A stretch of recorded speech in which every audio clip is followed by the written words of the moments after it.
বিশ্বনবী এক কালো মহিলাকে দেখে বললেন, কোন কালো নারী তো জান্নাতে যাবে না। মহিলা কান্না শুরু করে দিল, বলল, নবী এটা কোনো কথা হইল নাকি? জান্নাতে যাবো না কেন? কালা কি আমি হইছি নাকি? কালা আমারে বানাইছে কে? আবার ধলা আমনেরে বানাইছে কে? তিনি বানিয়েছে, তো আমার দোষ কি? ওই মহিলা কান্না শুরু করে দিয়েছেন, নবী আপনি বলেছেন 4টা কাজ করলে জান্নাতের 8টা দরজা খোলা সব নারীদের জন্য। 1 হলো যে নারীরা নামাজ পড়বে, 2 হলো রোজা রাখবে, 3 হলো স্বামীর কথা শুনবে, 4 হলো পরকিয়া না করে সতীত্বের হেফাজত করবে। 4টা কাজ করলে জান্নাতের 8টা দরজা খুলে দিবে কে? ও নবী আমি তো 4টাই করি, কেন জান্নাতে যাব না আপনি বলেন?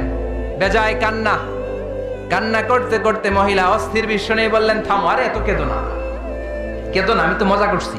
কি করছি? I am just kidding you. আমি মজা করেছি, আমি ফান করেছি, আমি তো রসিকতা করে বলেছি।